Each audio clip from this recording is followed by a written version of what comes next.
We just want everybody to know at the top of this episode of Caravan of Garbage that you are all responsible for this series of films we are looking at. Oh, people voted for this, right? They demanded it. Demanded it. Wow. We're going to start with the first three. We're going to see how we go. Yep. Of course, beginning with Transformers 2007, and if people could leave a like, that would be fantastic. But before we get into the movie itself, I just want to get a little bit of background on your love for the Transformers franchise, Mason. Mine is undisputed. I'm the biggest fan in the world. My goodness. I don't have to prove my credentials. Wow. Growing up, I loved Transformers, and I know it was just, the cartoon was just a There was a cartoon? Yeah, that's true. I mean, there was a 30-minute ad. Maybe that's what you're thinking of for Transformers toys. But I love the Transformers toys. Some were kind of cheap and tacky, but some were like design-wise just incredible. And I got as many as I could, but the one that I probably loved the most, and I still have a few laying around my house, is Optimus Prime. You know, because he's obviously, you know, strong and brave, but he's also selfless, and he's caring, and he's compassionate. Sometimes and he's most dead. importantly of all, he's a bright red mid-1970s cab-over-engine White's Freightliner,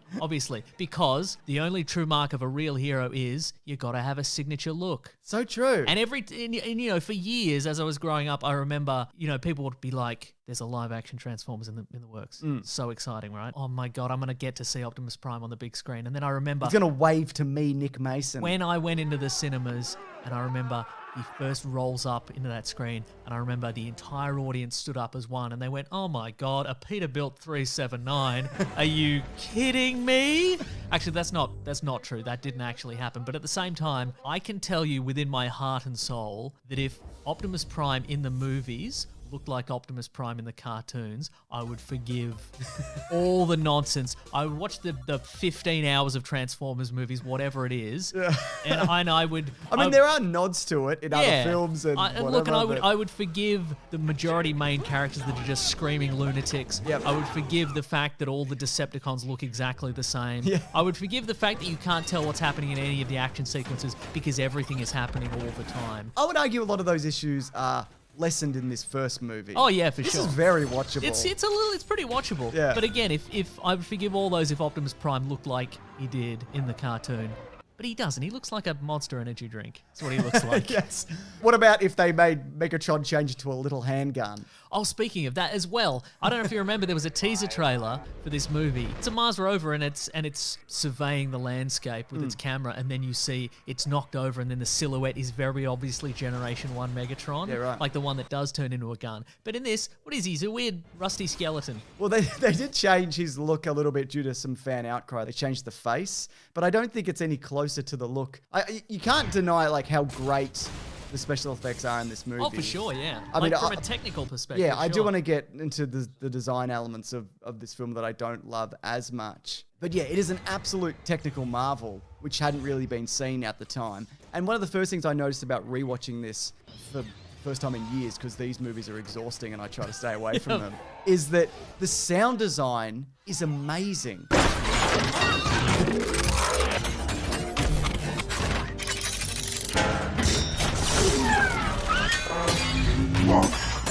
It's so, like the clinking and the clanking and the way that they work in the original sounds from the 80s TV show, sure. you know, and all those But kinds there's of also things. so much of it. But again, I There's think that's... never a quiet moment But in I this think movie. that's something that kind of isn't so bad in this one. But you know that idea when at the start when that helicopter rolls in and they're like, what kind of helicopter That's a great is this? action sequence. It's fantastic. And when it transforms and you get that original sound, it just starts blowing people down. It's so good. Yeah, if only the rest of the movie were like that, but it's not. And I also like some of the little changes that they made, like they've got a little holographic pilot or driver in the vehicles, you know what I mean? yeah. I'm sure that's something that's probably happened in various incarnations. Sometimes it's a hologram, sometimes it's like a pop-up, like Yes, a crash right. dummy man Yeah. that comes out of the seat. Like from Men in Black 3, that movie I don't think you've seen. No. Might have been 2. I guess we can talk human characters because that is the majority of this film. Yep. So Shia LaBeouf, he's a teenage boy. Yep. He's as golden as the day is long. He just wants a car and a girlfriend. Why have you opened by talking about the sidekick and not the main character, Megan Fox's Michaela Baines? It is kind of baffling that she's not the main character. She's like capable and skilled. Yep. And she's got like a character arc and a backstory that is something because she had a dad in prison and that's how she learned her skills. She's fitter, I think. She's definitely fitter. She could outrun him. She makes the choice at the end to Yeah. be like, we're going back into the battle kind Yeah. of thing. The movie should be called Michaela Baines and her sweaty, flailing sidekick. Well, there's the thing about a lot of these Transformer movies. And Bumblebee is the exception also to a lot of yeah, things for we're talking sure. about, Yep. including the Optimus Prime problem that you have. But there's three main characters in these movies. There's stoic military guy. Yep. There's stuttering insufferable idiot. And that's a lot of people. Yes. And then there's chicks. Like, Oh, that's yeah. kind of the breakdown. You know what I mean? Yeah. And I feel like in a lot of situations, maybe even Michael Bay wanted, chicks to be the main character. Sure. But he felt like, well, it's a movie about cars and it's about guns and shooting or whatever. So And it can't- boys loves Transformers. and people won't be able to accept that. So I'll just shunt her off to the side. Yeah. And then I'll just make some idiot the main character. And eventually, like, she does leave the series, which we will talk about in Oh, a my later goodness. movies, the story behind that. But on the whole, I still find this one, there's a bit too much going on. It's too long, I feel. Oh, yeah. For the things going on. And yet, aside from Bumblebee, it's the shortest of the Transformers movies. Baffling. Isn't it though, Yeah. right? Because you've got the Scorpion chases Tad Hamilton and his friends through the desert, Mm-hmm. which, by the way, I think would make a great movie by itself. Being stalked by a Decepticon through the desert. Like Pitch Like Black-esque. Predator style. Yeah, for sure. exactly. Uh-huh. You've got kind of Shia LaBeouf dicking around looking for glasses and getting wrapped up in this plot. And then, being pursued by John Turturro. yeah, that's Tatoots! right. And then you've got kind of boring government hacking satellite crap, where you're just looking at feeds of signals and shots of planes taking off and flying through the air and mainframes and all this kind of shit. This like sweeping shots of the military. Take that out, please. Oh, 100%. Yeah. Of those three, that one should go. But here's the thing, though. It can't go because Michael Bay gets all his military equipment for free Yes. if he does some military promotion. So, Well, that's right, exactly. So, but you can't get rid of the cars because you get free. Yeah. Apparently, they got 200 free cars. yeah, in this movie from General Motors. Yeah, that's exactly it. And they trashed a lot of them. Anything that's not considered an armory drill, which they use for this movie, he pays for all the ammunition and the explosions and all the fuel and all that kind of stuff. So yeah. So if you thinking your US tax dollars are going to waste, I mean they are, but just not for this. Sure. Yeah, Bumblebee, obviously in the cartoons, he was always a Volkswagen. In this, he's a Camaro. I saw an interview with Michael Bay where he's like, he will never be a bug. It'll look like Herbie the Love Bug. I'll shoot myself before I make I was just him a going to bug. say Herbie. Like, who remembers Herbie? Nobody. Well, when was Herbie fully loaded? Maybe it was the previous year. I don't know. But that's not the reason. It's the reason is General Motors gave you all the free cars. Yeah, absolutely. And the reason that was given for Optimus Prime not looking like he did in the cartoons is because apparently they wanted to make Optimus Prime the largest and most imposing Autobot. Yes. And the 10,108 moving parts. Oh my goodness, that's Yeah. too many. And the reason that he couldn't transform into the cartoon classic model is because that would mean the robot version of him was too small, so they needed a bigger truck. Sure. And he was apparently on record as saying, we're not going to do anything dumb like size changing in this movie. Which makes a lot of sense, except when you consider that the whole plot device of this movie is like a cube the size of a house that shrinks down to the size that a flailing Football. man Of an American football. Exactly. So you Oh can my get a God. touchdown for Exactly. America. And even then, maybe if you're like, well, the plot device can shrink, but nothing else can shrink. Just put his legs in the trailer then. Yeah, And that's right. Again, which you didn't give him. I will never give up on this. You could have made him 100 feet tall with that trailer. Right? Well, it's funny you should mention that because they wanted to make him bigger, and this was the difference. If they did the original design, he would have been 20 feet tall. With the changed design, he was 22 feet tall. Worth it. So you really feel it, don't you? Worth it to turn him into a Guy Fieri truck. Absolutely. Yeah, that's You're it, 100% yeah. right. Who, by the way, he does a lot of great charity work. Seems like a Gets very a lot nice of man. flack. Hopefully he's not cancelled the week that this goes out. These designs, and again, this is a problem later on because they're much harder to distinguish. With their spindly crab faces and they're just, I'm talking about Decepticons specifically, they're just grey monsters just kind of jaggedly running about. And it's difficult to determine in any given action sequence which ones have been destroyed, which ones are still left, where they are on the battlefield, because they all look the same and they can all turn into anything. Yeah. Which is a difference from the cartoon where every Transformer was assigned a specific vehicle mode and they couldn't change out of that vehicle mode. Yeah. Whereas in this, if a Decepticon wants to be a tank and then become a police car and then become a helicopter, they can just do it. So Yeah. oftentimes you're like, did that guy die or is he... a different guy. That's a different guy. It was also confusing with the merch as well, and also the names of the characters in this, because they use some of the Constructicons, but then Devastator turns up in the next movie, and those get destroyed in this. Also, apparently that fighter jet, which is taking out the fighter jets above the city, Yeah. that's a pretty amazing sequence. It might not be Starscream. It might be Oh. just somebody else. Well, That's also behind the scenes I stuff. have a note here, and it's pretty simple. So You'll be able to keep up. Okay. Soundwave was going to appear in the film, disguised as an MH-53 Pavlo helicopter. Later, the copter was renamed Blackout, and then Soundwave was going to be a Celine Mustang automobile. However, the Hasbro company requested that a music player, Soundwave's original alternate mode from the Transformers cartoon, be in the film, so the Celine was renamed Barricade, and the music player robot appeared as Barricade's partner. The writers felt the role did not give Soundwave justice, so they renamed the music player Frenzy after Soundwave's minion. Soundwave himself would appear in the next 2 films. He's the satellite or whatever. Yeah, he's the satellite guy, maybe. I don't know. He's got the best voice. He's got a great design. Yeah. Speaking of voices, Yes. Peter Cullen's back. My name is Optimus Prime. And that's terrific. There is one other original voice actor that appears. And it's not Megatron. No, we'll talk about that, but it's Charlie Adler. He voices Starscream in this, and he does various other voices from the 80s. They went to Frank Welker initially, but he thought the voice wasn't menacing enough, so then they switched to Hugo Weaving. And before Peter Cullen, they were thinking of also Liam Neeson. Oh my goodness. Yeah, which I think would have worked in a version like this. I have a very particular set of skills. I can turn into a truck.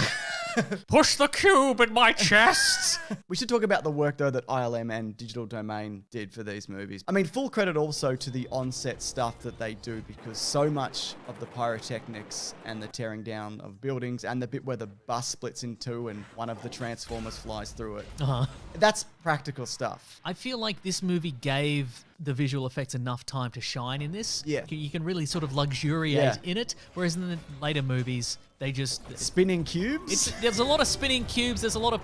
There's a huge amount of Transformers transforming off screen. Yeah. There's a portent for things to come earlier in this movie where Bumblebee's first transformation on Earth is off camera. Right, okay, But yeah. you get some more in later. But That's expensive. yeah, well, that's not what you want to waste money on in a Transformers movie, transforming effects. One thing that I just think drags way too long on in this movie, the extended hijinks and gags that go on. And I think a perfect example of that is where Shia LaBeouf comes home and he's going to be grounded because he's 3 minutes late. And the Autobots are kind of stumbling around the backyard. And then they're like, are you masturbating, Shia LaBeouf? And he's like, oh, Mum. And Optimus Prime is outside like a dog's pissing on someone. Yeah, right, exactly. It's just lunacy. Yeah, they're pushing lamps over it. Yeah, there is one funny... You've been doing this for millions of years, Autobots. You've been fighting a war against the Decepticons for millions of years, and your whole deal is that you have this ultimate camouflage. Yeah. You've been designed and then evolved into this perfect system, and you're like,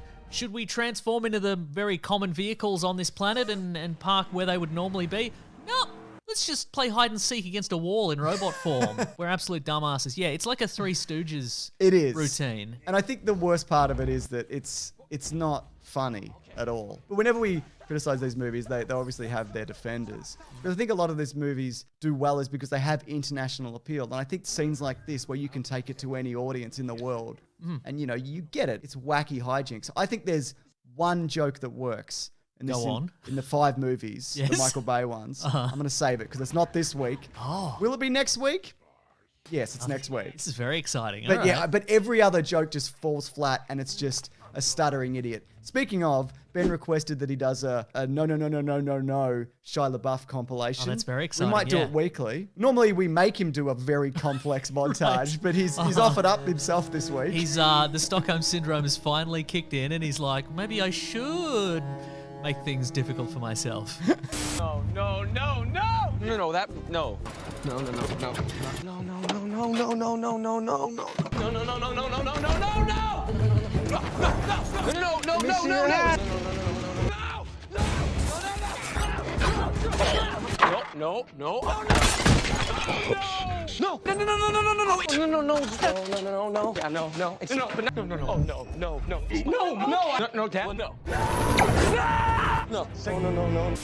Yeah, I think the downward slide of this movie starts as soon as the Transformers start talking. Yeah, maybe. And they introduce themselves with a single line that proves that they've got a cool personality. Yuck.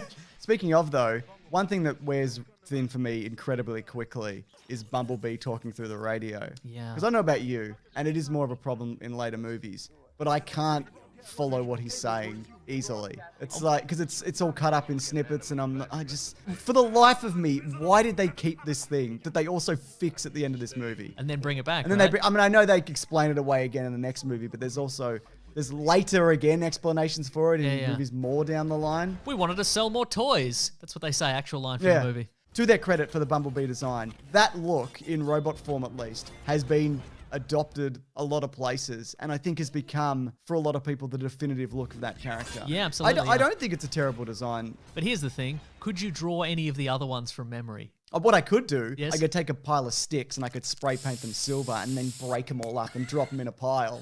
Perfect. And that would work, wouldn't it? Nice. I also think it's very strange that this movie ends with the two lead characters just making out on Bumblebee, who's a sentient creature. He's not like a horse where he doesn't know what's going on. Right. He knows what's going on because he's trying to get him a date or something. Yep. My problem with this movie is... Yes, go on. I'm seeing a lot of the seeds for the things that I hate in these Oh, movies yes. that are then expanded upon in future installments. A man is peed upon by a robot. Yes, that's right. An award-winning actor is peed upon by a robot. And look, I know a lot of people give J.J. Abrams flack for using lens flares. This is lens flare city, mate. Oh, this yeah. one. But look, I know what you're thinking, and I know the viewers are also thinking this, right? Because often we'll put in a segment on trivia. Oh, yes. We've pulled back on that a little bit because if we don't name every bit of trivia, we get harassed. But you might be thinking, what happened to Trent DeMarco? I'm personally thinking, who's Trent DeMarco? Trent DeMarco, this is from his Wikipedia page. Trent DeMarco is the stereotypical jock. He's on the football team, brackets tight end, Don't mind if I do. has big arms and washboard abs, Oh, hello. has a sweet ride, has a smoking hot girlfriend, and hates nerds. This guy's, he speaks to me, you know what I mean? If there's any character in this movie that I relate to the most, it's Trent DeMarco. Isn't it this Mountain Dew vending machine that comes to life? Surely that would be your point of view character. Some of that, all that spindly little creep. But the character also appears in the movie Friday the 13th, the reboot in 2009, and is killed by Jason Voorhees, meaning technically that movie is set within the Transformers-averse. Oh my god. That's right. The Transformers-averse shared universe has more connections than you may think upon first glance. Oh my goodness. Got any other stuff you want to say? We didn't really talk about Bernie Mac, R.I.P., as the great You know what? used car salesman. Then there's two good jokes because he Yep. does a bust your head with a rock joke. He threatens his wife, yeah. Don't be like that. If I had a rock, I'll bust your head, bitch. I think it's his mum or grandma. yeah, okay, whatever. right. Uh-huh. And we didn't really mention Australia's own Rachel Taylor Yes. as one of the three teen hacker team. Sure. But honestly, that's part of the thing you could have cut out. We're back for Caravan of Garbage. We're working our way through the Transformers movies. How many were you going to hit, Mason, do you think? We'll probably do them all eventually. We're gonna shoot for 3 initially. Yeah. And depending on demand and our own mental states, we'll see how much further we get. Exactly. Will we get to the good one? Who knows? That being said, I had not seen this one. Yeah. Transformers 2, Revenge of the Fallen, since it came out in theaters. Me too. And I always under the impression it was the worst one. I don't know if it is the worst I one. don't think it is the worst one. Isn't that bizarre? Because I think I was going into this going, I just remembered this being such a drag and being trapped in the cinema, and the last 50 minutes is just sand being kicked up and people screaming as robots do somersaults. Well, here's the thing. You're absolutely right. And leave a like, is that the other That's thing? the other thing. Number one, leave a like. And two, leave a like for this idea alone. Mm. I think I've discovered the optimum way to watch Michael Bay movies in the cinema. You know, it's strange times all around, but what I think should be happening is you buy a ticket for the next Michael Bay Transformers extravaganza, right? It's maybe like $50. It's more than a regular ticket. Sure. But what you do is you go into the cinema, you see the glory of the huge screen up there, and then you go sit in your own model apartment, like 3 walls, and then the big screen, and then you can sit on the couch. Yep. You can look at your phone. Yep. You can bring along your dirty dishes and clean them. By the end of the movie, you're just like, oh, this experience wasn't that That's actually bad right. because you've been distracted a lot. Oh, look, it's John Turturro's butt. I missed most of that. It's probably fine. That's probably fine, yeah. So the thing about this movie is it was heavily affected by the writer's strike. They got kind of 3 weeks into the crux of the story. Yes. But that being said, I don't really know how much... Did that really make a difference in the outcome of this movie? Because it's about as incomprehensible or comprehensible as the others Yeah. in total. I mean, there's a few moments in this movie where I'm like, hey, wait a second. How did Megan Fox's character, Michaela, get like an operational, aggressive transformer through airport security in a little metal box and nobody stopped her. And I'm like, oh, writer's strike. Yeah. That's how she did that. Also, she puts her foot on the box and she's like, I don't have any killer robots. Right? And they go, well, you wouldn't. You wouldn't. You are very attractive, so you absolutely would not. Yeah, I read that they had 3 weeks to put this script together. Yeah. And on the one hand, that's a quick turnaround for a Hollywood movie. But to be honest, if that was my full-time job, I could probably knock this out in a week, I reckon. And then I would have 2 weeks to show it to my friends, like you and my other friend. I don't want to look at it. Well, my other friend then. And then they could suggest corrections. And Sure. then I'd have, 2 more weeks to fix it. I don't know, but these Transformers movies, like they've talked about how with the later ones, they've put this writer's room together to establish the universe. But it seems like that shit just gets thrown out the window anyway. And it's just whatever's happening. It's whatever's happening, whatever you want Earth to be, Yeah. wherever you want the secret Cybertronian artifacts to be. Are they in a pyramid? Are they in the center of the Earth? Are they in a scepter? Who's Autobot Jesus this time around? It's Sam. This time around, it's Sam. Sam, that's right. Because like you mentioned, all of these movies have some kind of magical artifact that they're going to chase that's going to alter the course of history for humanity and Cybertron. We had the Allspark, now we've got the Matrix. Next one's the Space Bridge, then it's some kind of seed, then it's a staff or a sword or something. It's always, we got to get this thing because it's the most important thing in the universe. But it's only like in an hour 29 that we find out what's actually going on and how there's some kind of device that's going to drain the sun of Energon that's in a pyramid. It's in a pyramid, one of those famously unexplored monuments. I think it is interesting in this movie, though, that it does sort of explore an ancient history between the Transformers and the people of Earth. I'm like, that's an interesting These movies element. sometimes have good ideas with horrible execution, and they have beautiful shots in a rewatch that disappear in the blink of an eye. Like in this character introduces RC, the sort of the first female Transformer, and there's like an incredible shot of her like tumbling over one of the Decepticons. He's a big wheel. I'm a big wheel, he says. Exactly, and I'm like, I'll get a screenshot of that. Very difficult. She's on screen for not even a second. Like the one shot, I'm like, that looks great. If I could just. I'm hitting pause. It's not working. Well, if you recall, she was supposed to actually be in the first movie, but they were like, how do we explain gender and robots? You don't have to. You just put her in. They're talking robots. Right. It's fine. Hey, that one looks a bit more like a girl. Well, it's not. It's a robot. Okay. What does that one have an accent and that one doesn't? It doesn't matter. Some of them are racist stereotypes. In the last one, they just went internet. Yeah. Why is that one British and that guy like a jazz bow? Internet. I don't know. Internet, that's right. So let's talk about some new Transformers. So RC's in this. Yes. In the movie, they're referred to as kind of one unit. They're all RC because there's 3 of them. But it's also been said that, no, they're actually 3 distinct Transformers and they don't just have the same name. But Robert Orsi, who's one of the writers on this, said, no, they're all RC. I don't think they gave it much thought beyond the design. Any thought? She does appear in a later movie in Bumblebee. Oh, as traditional cartoon Yeah. RC, yeah. Which is, that's the best Transformers movie. We're not talking about the good one yet, James. No, We've I just said meant the this. first 5 minutes of that movie. Oh, yeah, that's is really the best good. Transformers movie. Yeah, no, you're right. But the other ones that we get this time around, we get Soundwave, but he sort of looks like Soundwave. And he doesn't have the vocoder effect on his voice, so why even bother? He's not even blue. Right? He's a big satellite. He's not even a satellite shooting out cassette tapes. No, That's well, what I want. I want a big satellite shooting out cassette tapes that burn up in re-entry. That's what I want. Sure, yeah. He does, though, spit out Ravage, of course, but then Ravage spits out a much less interesting robot that we have to watch for quite a bit of time. You know, the really thin one? The two-dimensional robot, He does get de-spined at the end, and I enjoyed that quite a bit. Yeah, and they actually slow it down, so like we see somebody it. pulling the fronds off a dandelion. That's it, exactly. Jetfire is a bad guy, but he is actually a good guy, and he's like, I've got a beard, and I'm sick of No, you know that scene? Yeah. That's for a really long time. Yeah. The weird thing is that a lot of like the problems in this movie, they're like, oh no, Optimus Prime is dead. He's gone forever. You brought Megatron back with a piece of cube, and you have a bit of the cube. Like, you have it. You've been carrying it this entire movie. There's no consequences in any of these movies or logic to it. Well, no, there's plenty of logic. Here's how it works, James. Megatron's dead from the previous movie, right?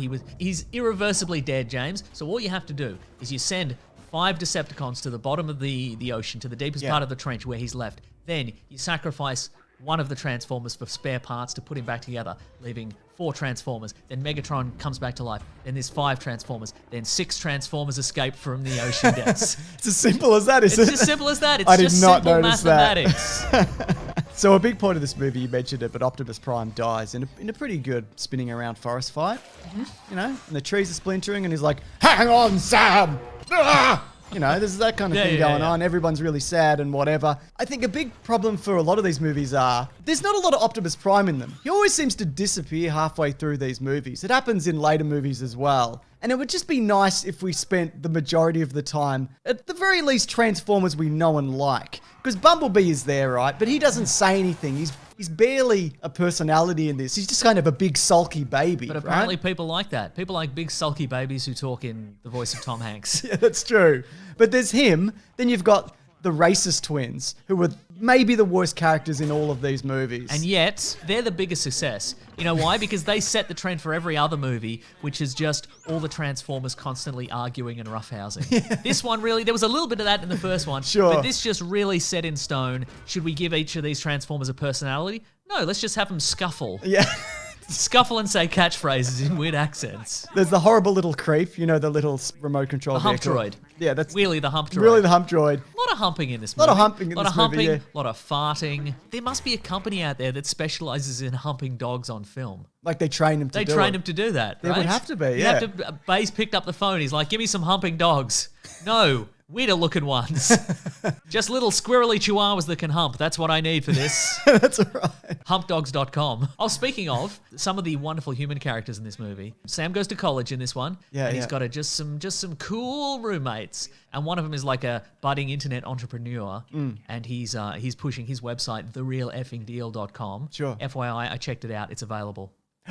So Somebody grab it. If anybody wants to blackmail Paramount, now's your chance. Because that movie is on every streaming platform. And if you wanted to, You can do anything. you can do it with anything. So you mentioned human characters because that's the bulk of this movie, really. And so much of this is like Sam and Michaela, they love each other so much. They'll never stop loving each other But until they one can't of them, say it, until can one of they? them gets fired. It's excruciating. And his best mate, who he goes to college with, it's just a mini John Turturro. That's what they've done. Yes, that's true, Like a yeah. less interesting John Turturro. And then they finally pair those two up and it's like, yeah, this is what I want to see. I was kind of expecting that they would have the heart-to-heart at a moment. They'd be like, boy, one day I'm going to meet my long-lost son and I'm going to give him the other half of this medallion that I constantly hold to my heart. Wait a second, I've got half a medallion too. Never happened though, it's a shame. No, it really didn't. I wish Sam's parents were dead. I've just made that note. I just think they don't contribute anything. There's supposed to be a touching moment where he's like, run, Dad. He's like, I'm not going to leave you. You needed Michael Bay to stand up in the back of the scene and be like, that's what this movie's about. It's about letting go of your children. That's what I do with all these movies. I just shove them out the door and then I never think about them again. I watched a bunch of behind the scenes stuff and it just reinforced a few things to me about these movies. This is peak Michael Bay. And seeing him on set, I know he gets a lot of flack and whatever, and he certainly has his problems and puts very problematic and awkward and stupid things in his movies. But I do like watching his high energy and his kind of manic nature. There's going to be a compilation. Ben's going to do it. It's incredible. Ow! Ow! Ow! Ow! Okay, let's go! My thing in the movie business is there is so much waste and there is so much dicking around in the film business. Nike actually made me a shoe. It's called Bayos, aka Chaos, because I'm gonna be up all your asses. Just wondering what the you're just doing with standing around. Let's get to work, okay? You see him when he's touching his head like that? That's a bad sign. That's a bad sign. When he's in this mode, he's in that mode, it means you're gonna get it today. I told these guys there's no more sunflower seeds, so they try to screw around with me. Look at that. Look at that. You know who did this? Shia. Shia. But at the same time,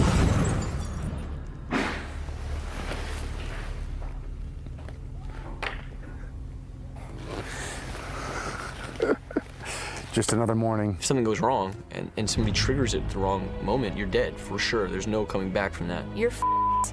Like, you're f***ed. Your movie's done. I don't have a face anymore. We're finished. Jock, make it more interesting, your first frame. It's pretty boring, dude. Pretty boring, your first frame, Jock. Jock, hand more over here. It's not that interesting. No, I want to see through the hole. Offset it. Michael, Matthew's asking which way they... Offset the image. Hey! Guys!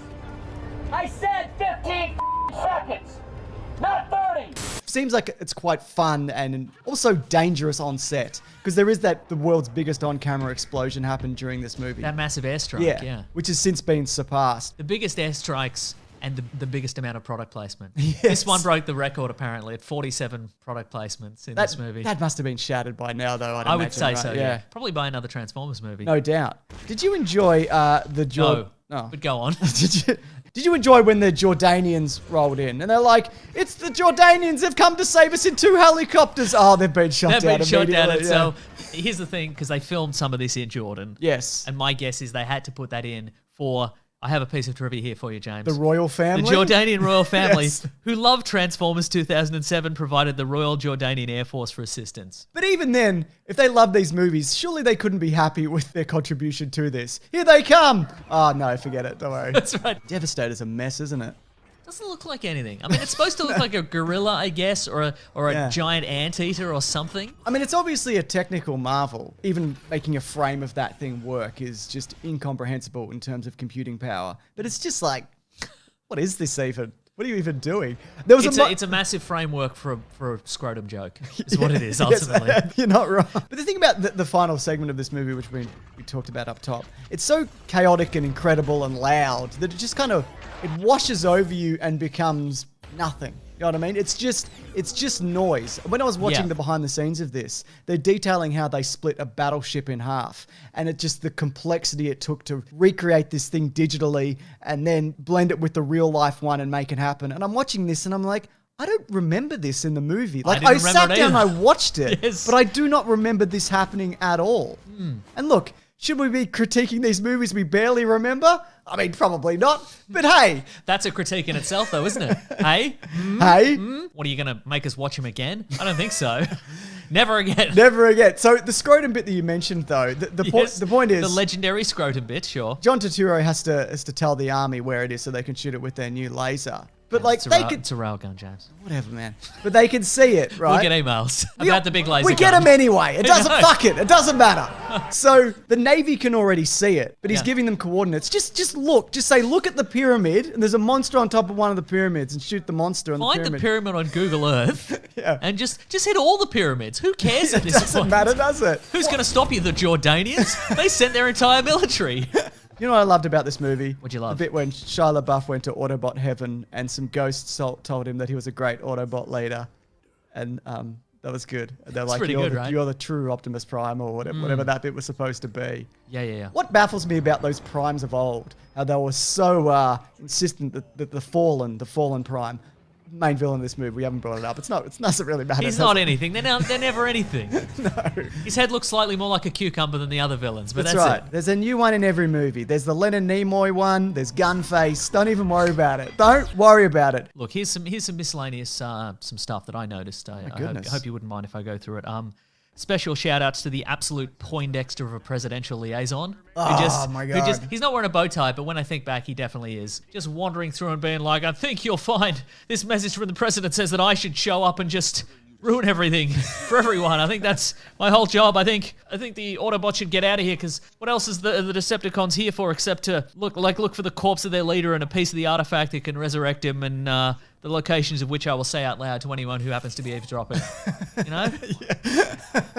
But then they get rid of him, don't they? They do, yeah. They get rid of him in classic 80s action movie style, which is to put a parachute on him and then jettison him out of a plane. Maybe he survives, maybe he doesn't. No, he does. He's on the ground later. You see him. No, but they don't know at the time. No, well, do they definitely don't know. That's actually not a bad sequence. I need you to pull it really hard. Not now. We're on the plane, you dumbass. I also mentioned in the previous movie that this one has the best joke in it.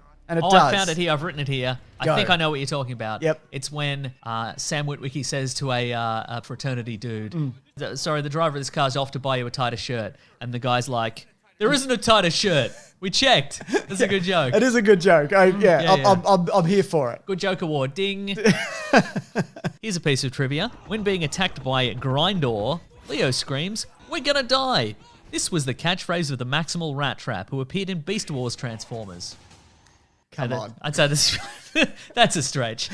I would say if you're going to say "we're gonna die" as a catchphrase, probably applies to a lot of people. You know? Absolutely. A lot of characters in film history. I've written here the scene where the Decepticons interrogate Sam is just the one from The Matrix, but it's got 10 years more advanced visual effects, but it looks worse. Yeah, So totally. that's great. That's great stuff. I've written here, Optimus Prime, after his death, gets dumped onto a tarmac like a sack of manure. I really I enjoyed that a lot. so much. It's good fun. There's like they don't even gingerly drop him down or like reverently drop him to the There's tarmac. this sweeping instrumental score of this incredibly tragic thing that's happened, and then just bang! Bunk. Pretty good stuff. I do want to talk about Optimus Prime, actually. Okay, let's do it. So, he's awful. Oh yeah, He point much blank worse. executes somebody at the start of this movie. I mean, I feel like he also gets worse in these movies as they go. But there's a moment where he comes back and they're like, "Get up, Optimus!" So Jetfire gives him his parts so he can kind of become this hybrid kind of situation and defeat the Fallen. This bonus toy. That's bonus toy, that's right. Walmart exclusive. Yes. Doesn't say thank you. And then he says... Rude. Yeah, I know. Then he says, "Let's roll." And then he flies off. Mm-hmm. Okay, whatever. Semantics. And then what he says just before he destroys the Fallen... He says, "Give me your face." That's right. I rewound it. I put on subtitles. Yep. He definitely says it. It's not a reference to like a cartoon thing as far as I know. It's not a pun. No. It's not a thing that the Fallen said earlier, and No. it's an ironic, poetic death for him. He just says, "Give me your face." And then, after he's finished with the Jetfire parts, he just shrugs them off onto the ground like they're nothing and Yep. walks away. There's not even an acknowledgement of him. It's like, "Great work, Sam. You did a really good job. You're a true hero." What about that dude you just fucking flew around with and then dumped like a sack of potatoes? I mean, I right. guess that's how he was treated, so... Yeah, that's true. Whatever, I guess. As long as Sam's fine. I guess Yep. that's the important thing, isn't it? That's right. Look, to be honest, it's not as bad as I remember. But again, mitigating factor of, Yeah. if you're not in the cinema, you can do anything you want. Do anything you want, that's right. Just put some Transformers we like in it, though. Can we see them and hang out with them for a little bit, please? Do you know what I mean, though? Let me answer that right now. No. We may not for at least another decade. Is that how this works? I think that's how it works, yeah. Anyways, this has been Caravan of Garbage. We do this every week. You can actually get these videos early, Ooh. plus the extended audio editions at bigsandwich.co. If you sign up, they go up early every week, don't they, Mason? They absolutely do. Plus a bonus podcast and some other fantastic stuff like movie commentaries. Fantastic. But, fantastic. Fantastic And that's stuff. cool. Yeah. You better believe it. Next week, we'll be back for Patrick Dempsey's in it. I don't think I've seen this one. Maybe this is the mystery worst one for me. I don't know yet. This is the one without Megan Fox, where they have replacement Megan Fox. Huh. And they're like, "What do you think of this?" And I'm like, "Worse, I actually." bet worse. So we'll talk about, obviously, that situation, about how that kind of unfolded next week, along with whatever else pops into our head about this stupid franchise. But look, hey, if you like it, that's cool. Once again, there's stuff to like in these. And know? you're allowed to They like look whatever you great. want. There's a lot of spinning and exploding. Yeah, that's right. If you're a big fan, if you subscribe to Spinning and Exploding Monthly, then you're definitely going to get your fix in this one. How does that get delivered, that magazine? Probably just regular way. Just a regular through the mail slot. We're back for Caravan of Garbage to cap off the Michael Bay Transformers trilogy. The first trilogy. The first trilogy, yep. Sure. Look, we might be going a bit further. We'll talk about it more at the end. Leave a like if you could. That might help. We didn't know much about Michael Bay in his real life, but we're just going to make a lot of presumptions. Oh, I got some information, in particular about what happened to Megan Fox on this film. Oh, my I'm going to goodness. save that towards the end because, of course, she does not return for Transformers 3 Dark Side of the Moon. And if you're wondering why, in a narrative sense, she doesn't return, I looked it up on Quora, and it says here, why did Sam and Michaela break up? Sam was dating Carly Spencer by the time the third movie started. Sam says of her that she was somebody who appreciated him for who he was. This line leads us to conclude that Michaela must not have appreciated for who he was. The parents also mentioned that she was mean as well. Was she? I mean, if you don't really remember what she was like, just look at this new character because she's the same. She's And the reason for that is because this was down to the wire, switching these characters. Yeah. But we're introduced to Carly. Rosie Huntington-Whiteley. Well, we're introduced to her butt, aren't we, initially? Oh, that's right. I've written here gratuitous butt shot. Yeah. So, yeah, I mean, we had one of those in the second one with Sure. Totoro. I think the problem with that character in this movie is not her, because she's in two other things. One of them is Mad Max Fury Road. That's right. It's that she's not given anything to do in this movie. Yeah, right? That's really it. She just kind of stands there. Well, no, she's given Michaela's job that Michaela would have had in this movie had Yes. she...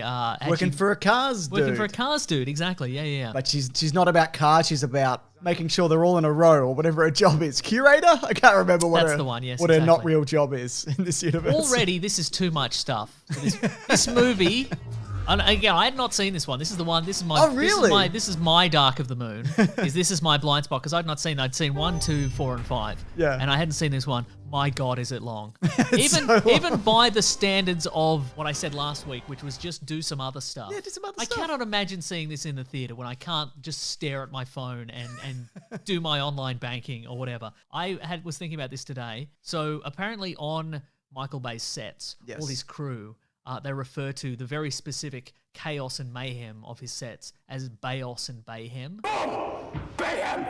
And I decided that we should have a term for the viewers, which I'm going to call Golden Bay time, which is the point at the movie where you would think that we're headed into like the third act and Yeah. things are wrapping up. They're gonna come to a head and finish off in a big blazing finale. Storylines are colliding, right? Exactly. And it's then you check the time code and realize that the movie isn't nearly done. It's only just getting started. Yeah. And for me, I was watching this movie and I'm like, oh, here we go. We're coming down to Wrap the wire. it Here's up. the big finale. And I checked and it was 1 hour and there was 1.5 hours left. And I'm like, good Lord, this movie's long. That's a heck of a Golden Bay time. I watched a lot of. It's an Australian ice cream reference for everybody who That's doesn't what know. it is, yeah. It's so hard to have a gay time on your own.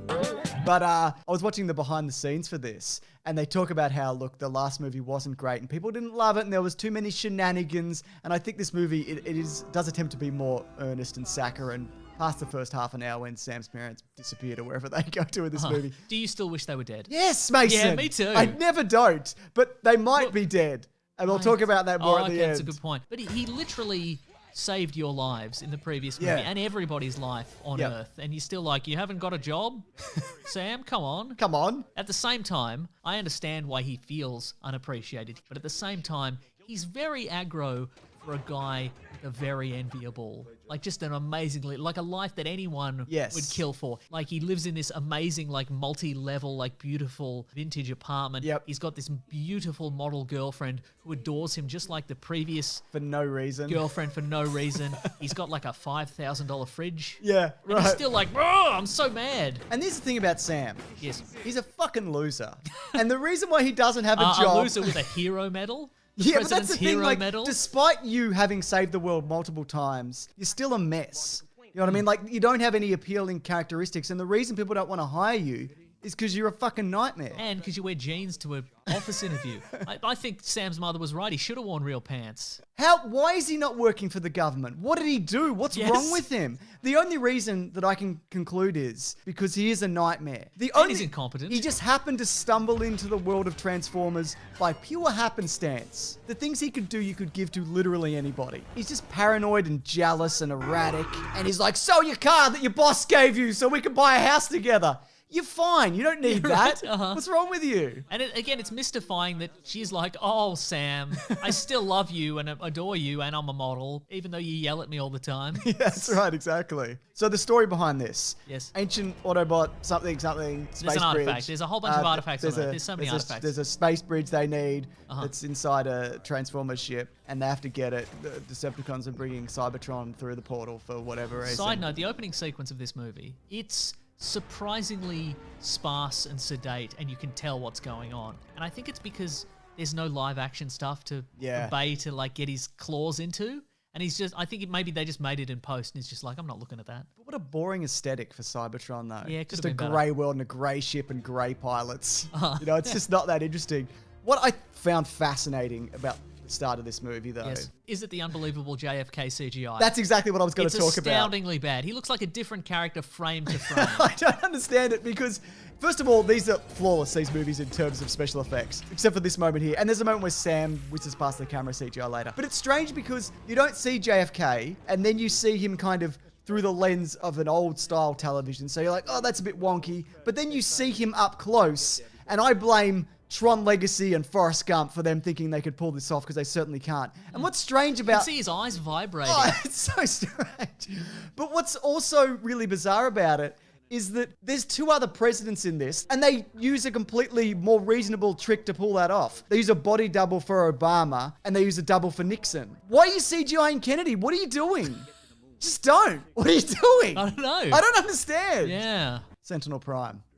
Originally was going to be Ultra Magnus, That was the idea. Okay, but then they probably weren't. He's too good a guy. You know what I mean? No, none of their names don't mean anything. No, it's true. They don't. It's just random names. I guess they just input all the names from the cartoons and the comics, and they just had a random output. And they went Sentinel Prime. Okay, I guess Yeah, that's so. fine. That's absolutely fine. So they wanted Sean Connery initially, and that's who they kind of modeled him off. You can see that Connery in his face, right? Oh, yeah, okay, Connery sure. had retired by this point. Yeah, because he was Galvatron in the Yes. in the Transformers animated That's movie. right. So Yeah. But it's weird about the Sentinel Prime character. He seems to be already a fire truck when they find him. Like he's crashed on the moon, but his shape, you look at him, he's red like a fire truck. He's got I the see. windows on his chest. Uh-huh. I don't know what happened there. Did he scan the future and get that? It doesn't matter. What am I doing? what are you doing? I don't know. Don't look for logic in this. Here's another thing I hate about these movies. So last week I was like, it's not so bad, you know what I mean? But seeing 3 of these in a row, Yep. it's a lot. It really is. It just you're not piles wrong. on. And I think this one is worse than last week's. I think. It is. Yeah. Definitively. So they use actors like John Malkovich, John Turturro, who's just whatever in every movie. He's just whatever, isn't he? He's just doing a different dumb thing. Sometimes he's in, the NSA, and sometimes he's a best-selling novelist. In one of the later ones, he's just on the phone to Anthony Hopkins for some of the movie, remember? Almost every human actor in this has won like an Emmy or an Oscar. Yeah. And you got like Ken Jeong, Andy Daly, Frances McDormand. They're not do something with them, please. Here's a few notes. The other thing that you mentioned before. Again, all-star cast. I love Andy Daly. Love Dr. Ken. Love Alan Tudyk. Alan Tudyk went to Juilliard. Did you know that? I went to Julia. Actually, he's pretty good in this. All right, subplot.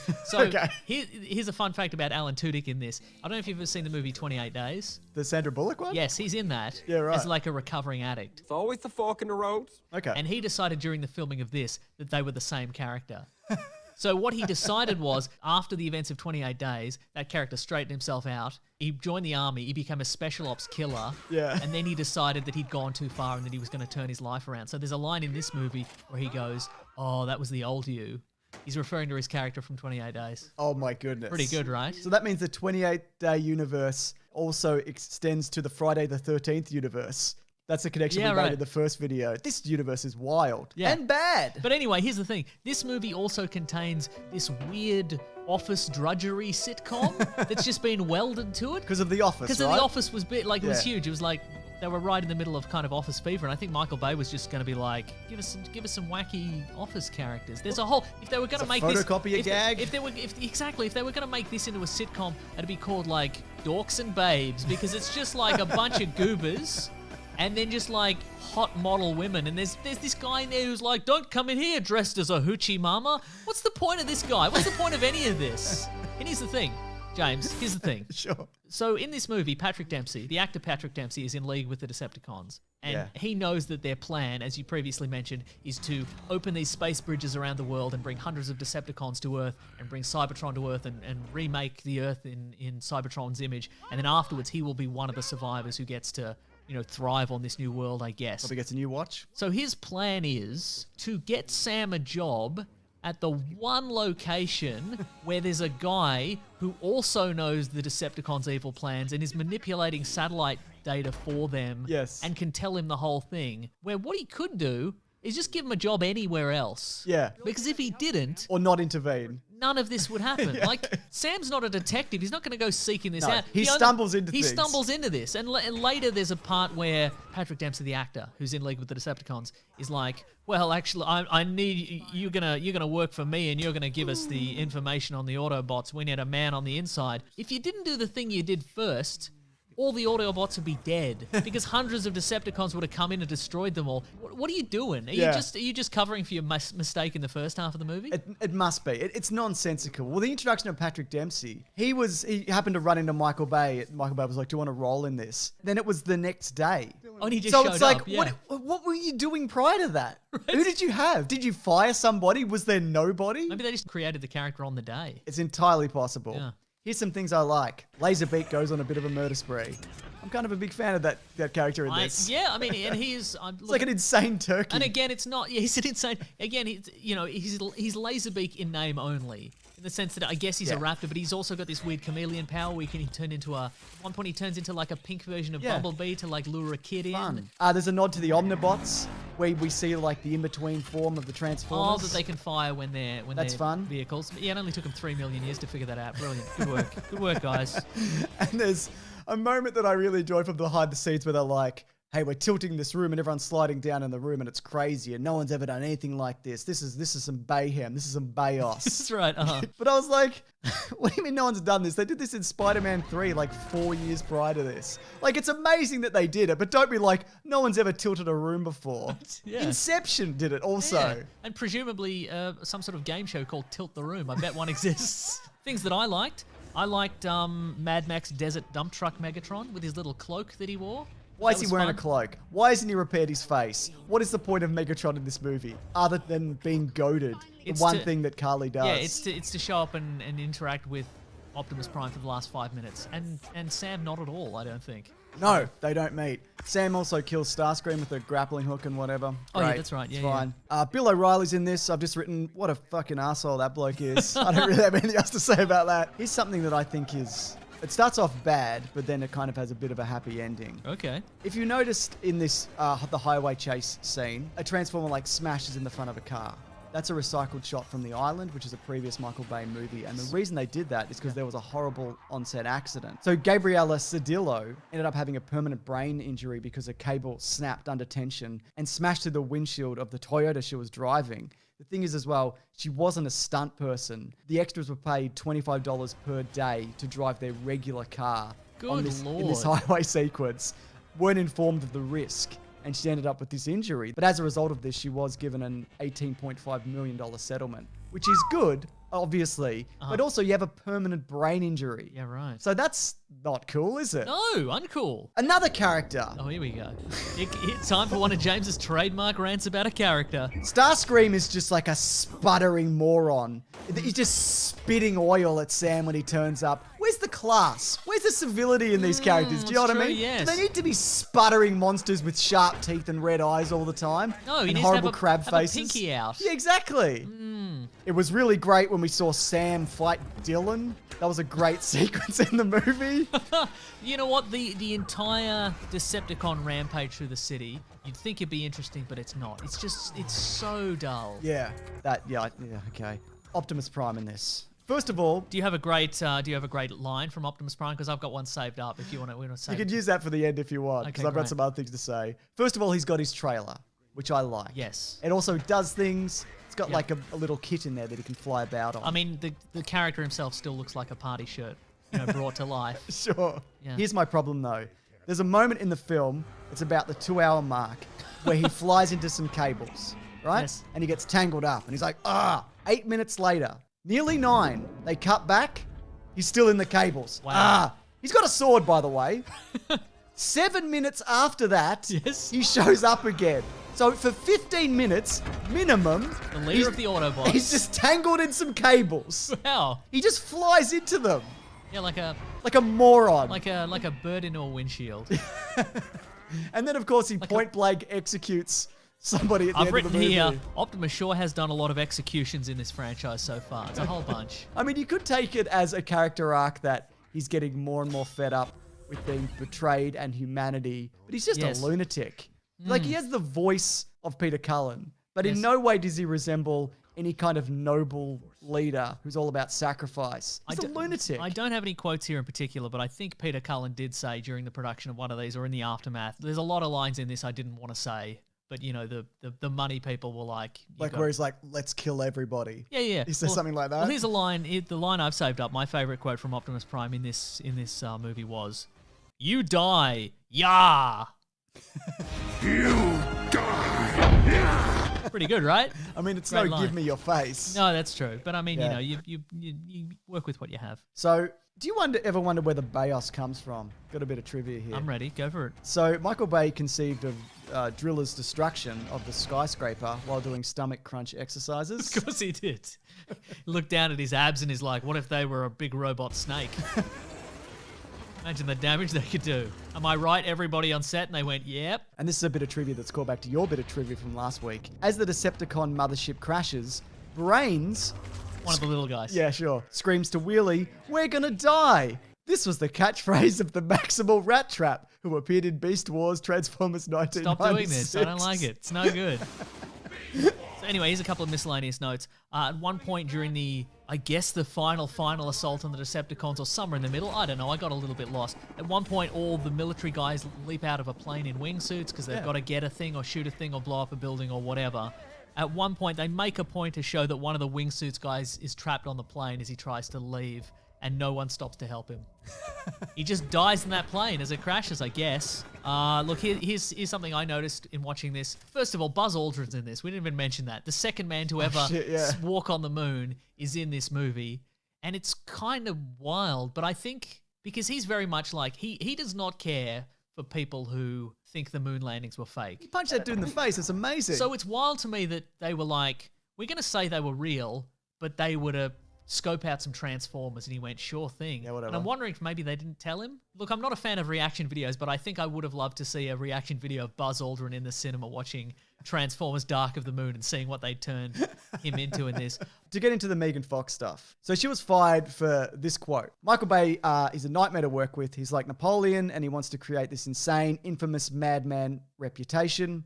He wants to be like Hitler on sets, and he is. So he's a nightmare to work with, but when you get him away from set and he's not in director mode, I kind of enjoy his personality because he's so awkward, so hopelessly awkward. He has no social skills at all, and it's endearing to watch him. So Spielberg, upon hearing this, even though this was weeks before they were starting to film, he said, fire her right now.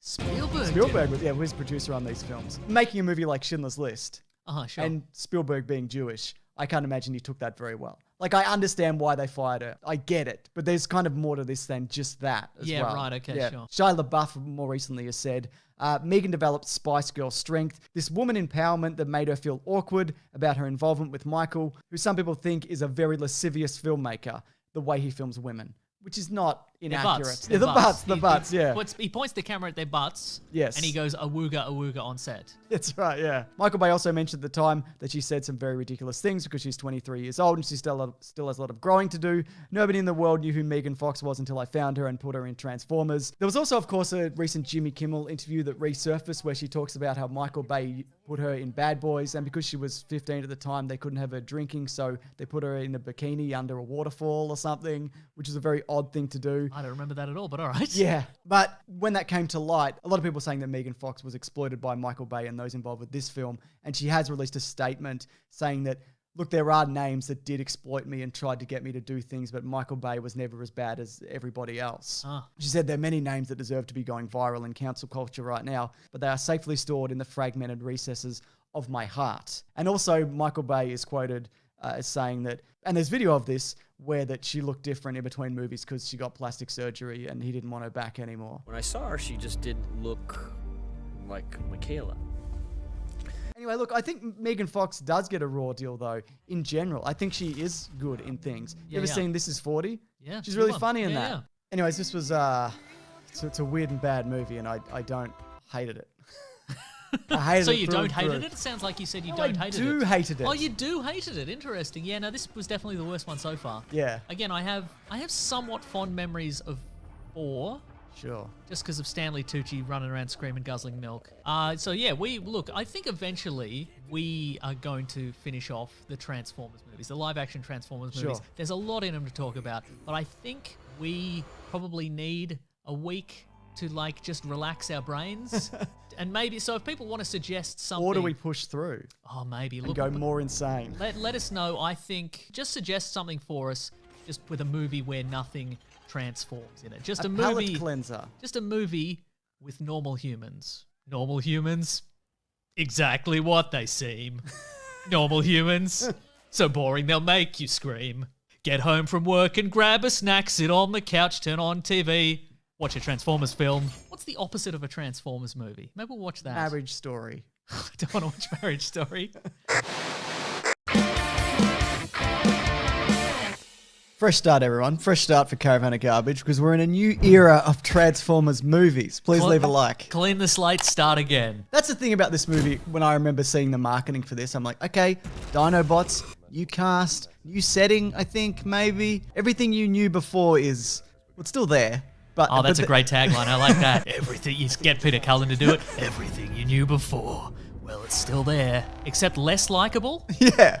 Somehow they've managed Somehow it. they've done that. The main character is somehow less likable than our previous main character, Sam Witwicky. And I have is a it- list of things. Oh, good. I'd love to hear them because from the start, I'm like, okay, this is like a normal, everyday dude. He's got biceps for America. That's Yeah. cool. I'm all about this. He's so American, he'll throw a football indoors. You know, he'll find a football in a location there would never be a football for any reason, like an old decrepit movie theater, and he'll just torpedo that thing. He You finds know? a football twice somehow. Yeah, How does he that's do right. it? We'll talk about it. Okay, well, where you're at. What's your list? All right.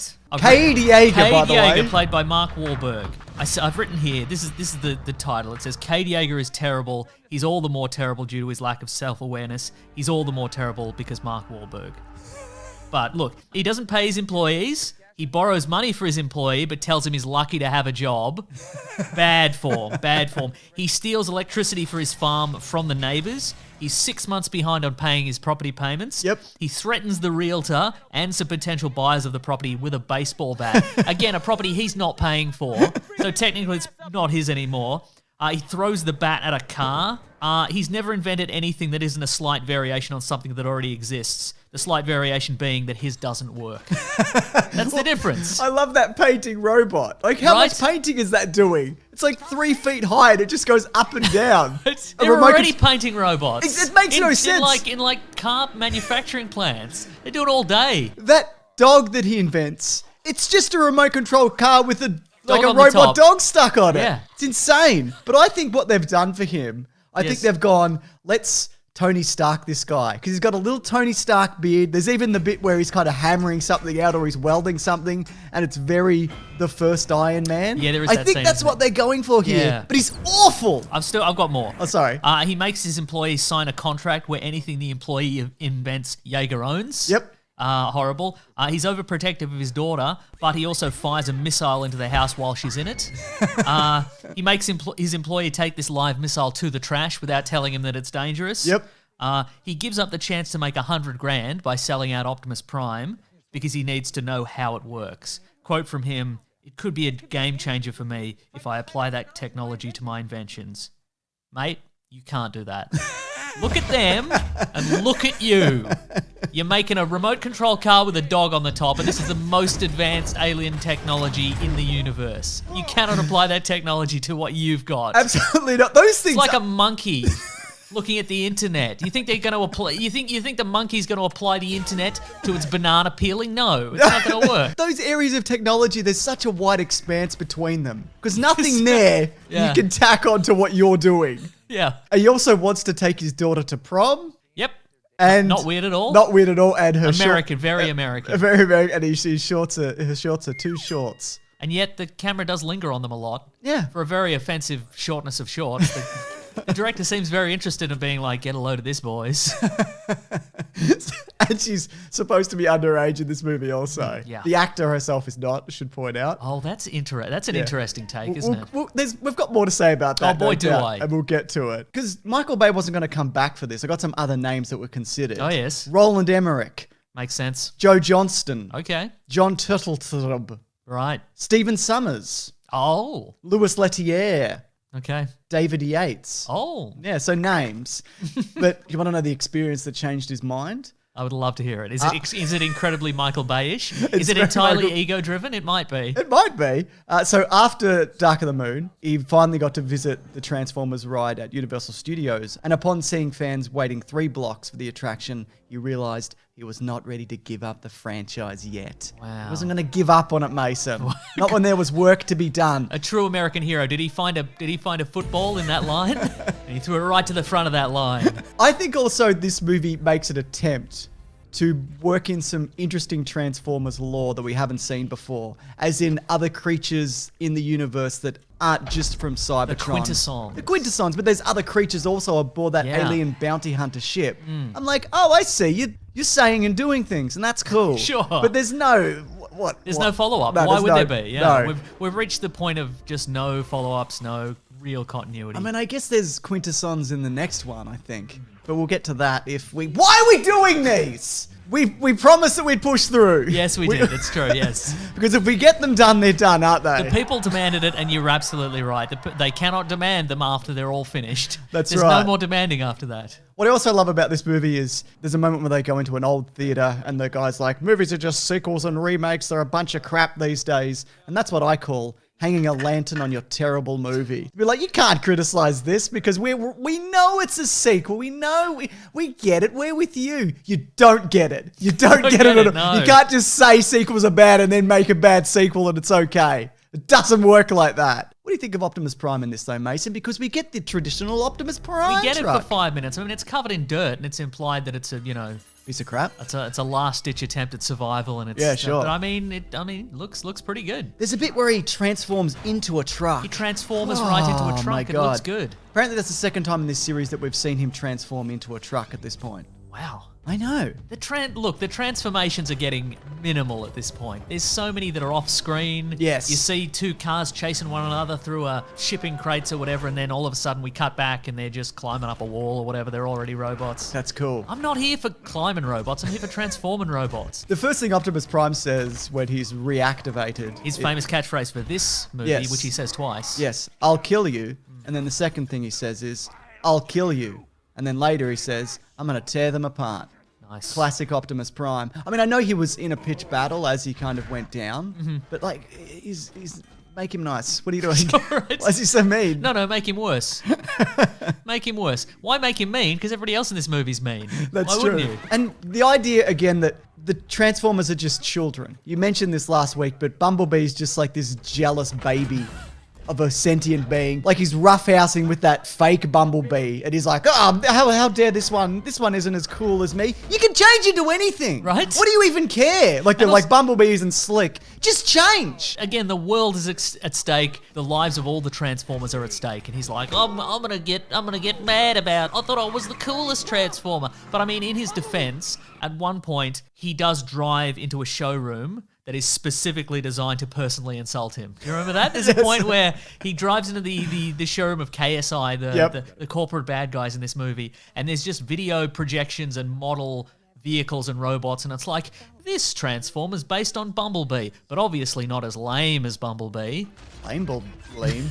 Lame ball bleem? If you had a lame ball bleem, you'd throw that straight in the trash because he's straight trash. But Stinger, he's the better Bumblebee. That's right. So I understand that would be, if that happened to one of us, if we walked into a showroom and it's just like... You thought you liked Caravan of Garbage? There's a sexier Caravan of Garbage with That's even right. cooler and younger kids. Mm-hmm. And they're all doing TikTok. That's right. Oh, no. I'm mad about We it. got to do TikTok. Yeah. So they've got the character of Irish LaBeouf, let's call him. Yeah. It's Jack Raynor, who actually I really like. Have you ever seen Sing Street? Nope. He's a good actor. I won't because of his performance in this. So we're introduced to him where he sees Mark Wahlberg being taken away by the police. Or the secret police, or whatever organised, doesn't matter. I've written here Black Ops nerds. Sure, because that's what they are. Look at him. Look at this old dude with his big Oakley sunglasses, his long black trench coat. Get out of here. Embarrassing. And his response is to, maybe Mark Wahlberg has done something wrong. Maybe he should be arrested, is to drive his car over a man's face. Right into that dude's skull. Just you see his neck just go in a very unnatural angle. I mean, maybe he did see them put a gun to the back of his girlfriend's head. But he was sitting like a long way away in a ditch. Doesn't matter, does it? And the Irish have notoriously bad eyesight. That's true. Yeah. Take that, the Irish. Ben, flash an insult. They can't say it. Nice. Ben's the editor. He's good at editing these, isn't he? Nice. Yeah. See, it's interesting because it seems like Cade Yeager's choices become... Cade Yeager. His choices become validated as the movie goes on. Like, Yeah. he's right to be protective. And he's right to be a great inventor or think he's a great inventor. Right, Whereas the other guy, who starts as more reasonable, becomes more of a spineless loser as the movie goes on. What are we talking about here? The Irish LaBeouf. Oh, yes, right. And it culminates in him not being able to get his seatbelt off in a car. That's right, Even though yeah. he's a professional driver. Do you think that Cade Yeager is less an inventor and more like he's more a competence vampire? Like the longer you stay in his orbit, the more of your own skills you lose. But he doesn't take those on. He just No, brings he you just down brings below you down him. to his level. Yeah. Yeah. Oh, that's right, because later that kid becomes a coward. He can't fire a gun. Yeah. He can't, he just has to cower behind things. But early on, I mean, he does some heroic stuff, like the thing you mentioned. He kills those men. And then shortly after that, he drives through the front window of a store running a bingo game. Assuming that the most agile gamers of all, bingo game players, could just dive out of the way. Yeah, He's a bad dude. He's a bad dude. But Cade Yeager, of course, his actions result in, he's shooting Gunface at the end. Oh, there's a new villain. He's called Gunface. It's Lockdown, or Lockjaw, or Locktrap, or Lockup, whatever his name is. He's from the comics. He's got a gun that comes out of his. his face. His signature gun face. Yeah, I like the Gunface transformation. But Cade Yeager, his arc is, I know you love a callback in a movie where he does find an American football, and he uses that to take out Black Ops Nerd. Yes. For America in the most American way possible. Oh, but yeah. you love a callback, don't you? You love like a skill coming back. Yeah, dude. That's an 80s movie. Yeah. You can't see somebody riding a skateboard and then he doesn't save the day with some skateboard tricks later. Yeah. So, okay, maybe this isn't the worst one. It might be. I don't know. Sure. It's what it is. It's the chaos and Yeah, mayhem sure. that we mentioned, last week. And then he'll just throw in some award-winning actors. Yep. And he'll just throw in some new scenery and some new ideas. And by the end of it, you're like, I don't know if this is better or worse. Yeah. I don't. What happens? I mean, Stanley Tucci constantly on the verge of disintegrating mentally. It's hilarious. I love it. I think his character has the best arc in maybe all of the Transformers movies, because he starts as this horrible Elon Musk type, like an Elon Musk. And then, he has a bit of a change of heart and he realizes what he's doing. And he has delicious milk as well. That's exactly He right. pauses for quite a long time. I wonder if you believe that because he does have the strongest redemptive arc, or because there's a side character who constantly points out how his redemptive arc is going. There's this woman who's a geologist. She's got a lot of moxie for a character that I forgot was in this movie until I rewatched it. But she's just there being like, I don't know if you should be doing this. And then later she's like, I'm proud of you, Stanley Tucci, and now away with me. And then she just leaves. She does. She So maybe evaporates. that's why. Maybe it's because there's an You arc might be narrator. right. Now, I say it might not be the worst, or maybe it is, but it's certainly the weirdest. Oh, and there's yeah. one scene in particular that highlights that more than any There's other. one scene in this movie that I've thought about probably more than I've thought about any scene in the history of cinema. Yeah. Like sometimes I'll just wake up in a cold sweat and I'm like, why? Why did... So Cade Yeager's daughter, who he's very protective of, Sure. has a secret boyfriend, Irish McLabuff. Yes. Irish McLabuff. The rally driver or whatever he is. And he's a legit rally driver because he's been signed with Red Bull. Yeah, he tells us. That's right. But it turns out that while she is 17 years old, he's 20 years old. And understandably, Mark Wahlberg not happy about that. And so they all have this argument. I mean, this movie's a series of arguments. It's just all arguments all the time.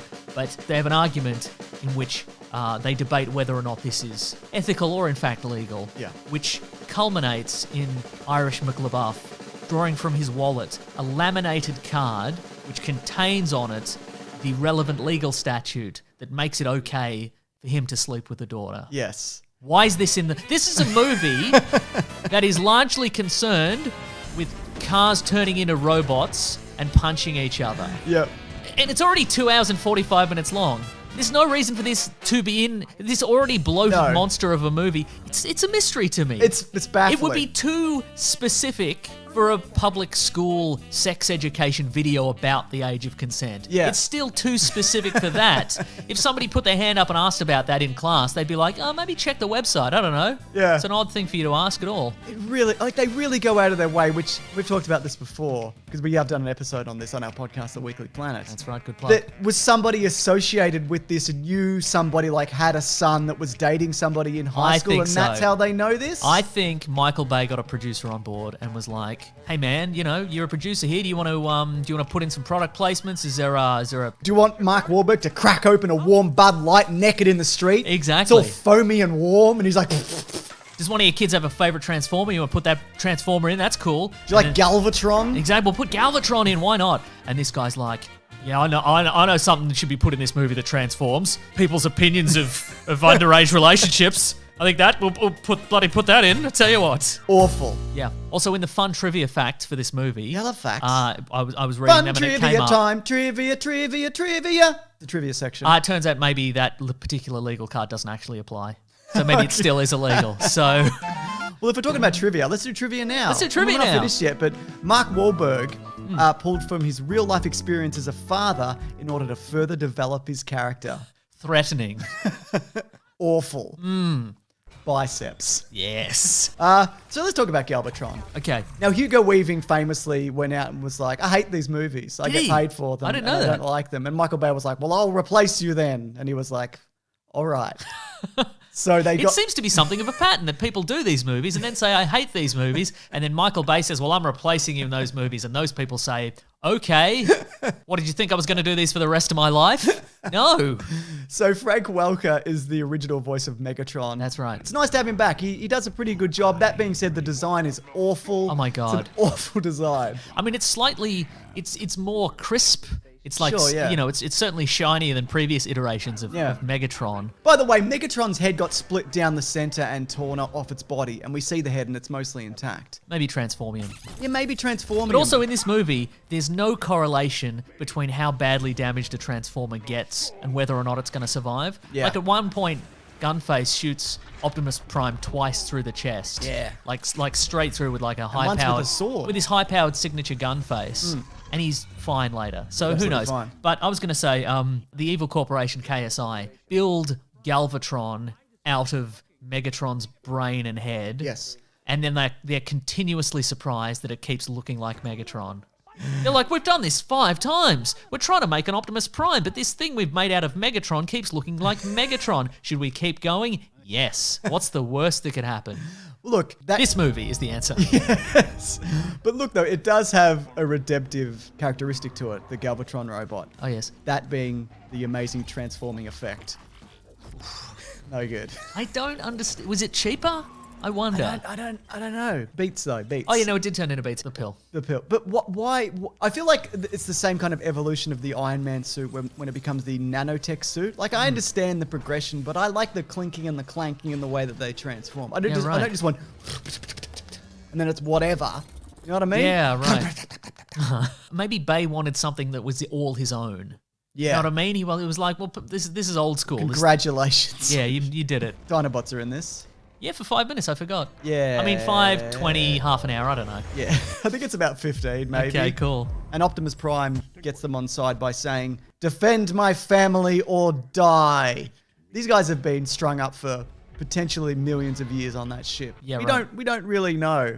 And then he's just like, help me, a guy you don't know, or I'll kill you. And then at the end, he's like, you've earned your freedom. And they're like, all right. God, this guy. You're weird and mean and we don't like you. Yeah, we're leaving. Of course, We're leaving to ruin this planet. What are you going to do? Optimus Prime, his story culminates in killing Kelsey Grammer. How dare you, quite frankly. I've written here, Kelsey Grammer is killed by Optimus just as casual as you like. He's busy fighting Gunface and he's just like, well, I got a second. Bang. Extremely dead. And then Optimus Prime reveals something about his character that would have come in handy in every other movie, in that he can fly. Yes. Under his own steam, somehow. Yeah, I've written here, Optimus can fly at the end. This may have come in handy at some other points in the film, but I'm not going to go back and check, so I guess the film wins. Yes. I love also all these movies end in Optimus Prime doing a speech, but at this point they're just whatever, because the line that he says at the end is, whenever you look to the stars, think of one of them as my soul. Okay. Okay, I will. Anyways, as we know from the next movie, he doesn't get very far because he freezes. This is almost immediately out in deep space and just floats to the Quintesson homeworld or whatever. I don't know, whatever the new Cybertron is. We didn't even talk about the MacGuffin or the whatever it is in this. Yeah, it's a space seed. I just wanted to point out there's a moment where Optimus is like, humans, take the space seed and we'll go over here. And I'm like, hey, Optimus, why don't you take the space seed? Because you're a giant robot on like a seemingly indestructible, even more giant dinosaur who can shoot fire. Yeah. You hold it, and we won't risk all cramming inside like a old station wagon we found on the side of the road. Look, I've just got one little thing. Sure. My favourite frame of this movie, and there's so many frames, I don't know if you're aware of this, but special shout out, my favourite frame of this movie at 2 hours, 19 minutes, 12 seconds. Cade Yeager is seeing the chaos unfold. I think maybe Chaos unfold. I'm very sorry. And I think maybe, you know, an Autobot just takes down a Decepticon in a real dramatic way, and Yeager drops this knowing look. like he has any idea what's happening. And that he has had any idea what's been happening for the last 2 hours. Mate, it's amazing you survived to this point. It really is. I think he's more of a fool in the next one even, but we'll talk about it next week, Yes. I guess, yeah. Look, it may be awful, but at least it's really long and it was the highest grossing movie of 2014. So we've got that consolation, don't we? Good on them. It goes for 2 hours and 45 minutes and it made $1.1 billion. It's excruciating. The more I talk about this, I'm like, yeah, maybe this is the worst one. I don't know. Yeah. I feel like I say that every week. I mean, we say it every week. We go, oh, this is definitely the worst one. But honestly, it's a matter of degrees. Yeah. Like, they're all the worst one, depending on how you're feeling on the day, how much sleep you've had, how many other things you have to do. We're back to wrap up our Michael Bay. He's made a bunch of Transformers movies, Caravan of Garbage special edition episodes that we've been doing. We did it, James. Not yet. I was going to say, This is the start of the episode. We might still crack by the end of this. If this never comes out, people will know. But you know what would get us through? Yes. A like, obviously. That gives us that little bit that'll of give us oomph. the strength to push through. We're just imagining those likes coming at us. Yeah. Just like shrapnel. That's right. Just like stray bullets. Which might be the name of some of the Decepticons. Shrapnel and stray bullets. Oh, who's your favourite? Of this movie, who's your favourite new Transformer? Mine's Nitro Zeus. Mine's the one who goes... Oh, yeah, gaga, gaga. Yeah, but that might be the same guy. No, you're thinking of Lady Gaga, gaga, gaga. Okay, right. So, it's been 147 hours of these movies. It really has, hasn't it? Where are you at this point? Shattered. Shattered as a human being. This one gives us a little variety for a very specific reason. Now, James, I don't have a lot of faith in the world, James, but here's one thing that I believe wholeheartedly with my entire body and soul. I could start a cult based on this. Okay. It's that the original script for this movie was a fantasy movie. It had nothing to do with Transformers at all, and then they were added after the fact. Like an Arthurian legend? Yes. Turn modern day? I know this because if you take all the Transformers and all the transforming out of this movie, and there's not a lot of transforming to take out, it's still a full movie.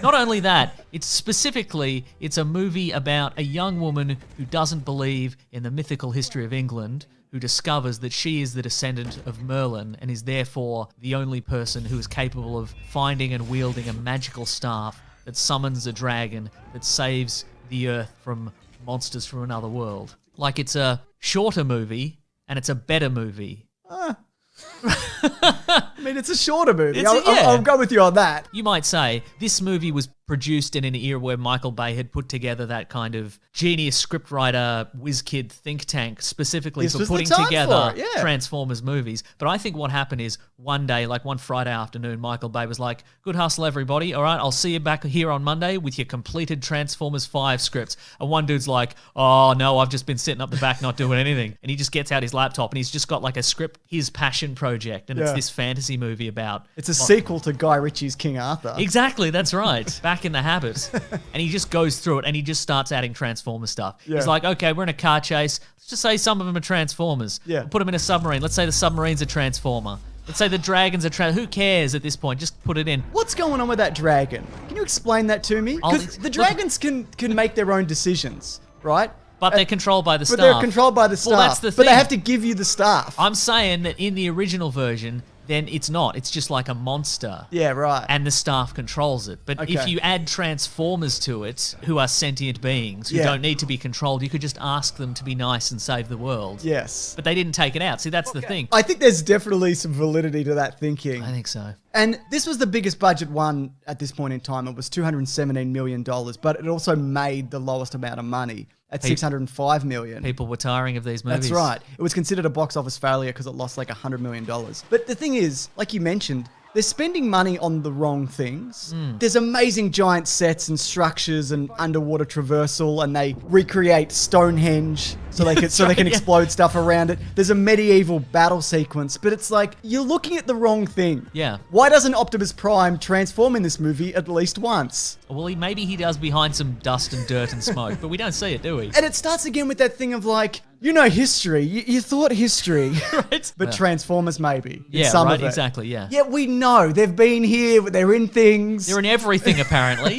They killed Hitler. Maybe they were Hitler. I mean, there's interesting interesting sequences. The battle sequence at the start, the medieval battle sequence looks great. Yeah. The bit where Bumblebee is in World War II, that looks great. Yep. But I mean, they belong in maybe a TV series of this. Like, Yeah. to cram it all into one movie. Well, it's funny you should mention that because I do have a bit of trivia, which I was going to save for later for our famous trivia section. Trivia all the time, we won't stop. After the release of Age of Extinction, a writer's room was set up to plan a possible cinematic universe for the mainline films. Two of the ideas pitched involved an Arthurian myth and one set in World War II. Executive producer and director Michael Bay liked them so much that he decided to incorporate them into the script for this movie. Just smash them Just put together. them on, just take ideas that could be good ideas on their own and just jam them into this one. I mean, we had some characters that people didn't like in the previous movie, but Michael Bay's friends with Mark Wahlberg, so just put him in the starting. You could take the whole sequence at the start out. Mark Wahlberg doesn't need to be in this. There are a couple of new supporting characters, his new couple of best friends. They don't need because to be he in melted this. the last one or whatever. Absolutely, and he nearly melts this one. But I mean, you could just take that out. Mark Wahlberg's character, Cade Yeager, the great Cade Yeager, he's not necessary for this story at all. No. The only reason he's in this is that he gets a medallion talisman thing, and it gets stuck on him. Yes. And then he goes through this movie grousing and complaining and yelling at people and fighting robots until the end when the talisman turns into a sword and he blocks an attack with it. Yeah. And that's it. That's right. That's all he does in this. Yes. It's again that thing of she's got a destiny because she's Merlin's ancestor or descendant, and he's got a destiny because he's a knight. It's like, do you need both of them to have a different medieval destiny? You don't. Yeah. You absolutely Also, don't. because when that knight meets him on the ship and the knight's like, you're a good man, Cade Yeager, and gives him the medallion, and they run through later like the things that a knight needs to have, how they're brave and they're beautiful and they've got wonderful biceps, and one of them is that they're chaste. And he's like, I haven't had sex in a long time or whatever. You know, that Mark Wahlberg.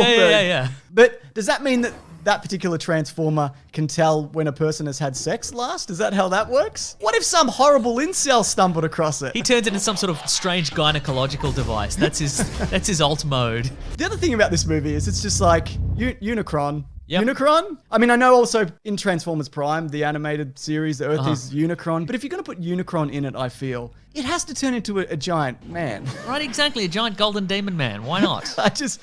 Ridiculous. Oh, a couple of horns. Who cares? Nobody. Nobody cares. And then they're like, Cybertron's coming to Earth to drain the Earth. And Optimus Prime's like, what have you done to my world? Your world? You shoved it through a portal like 2 movies ago, remember? Right? Yeah. It already came to Earth. This literally happened 2 Right? movies ago. Jesus. Like, Yeah. they don't even remember the things that they're recycling. There's a moment where Steve Buscemi, the robot's like, this is Starscream's head.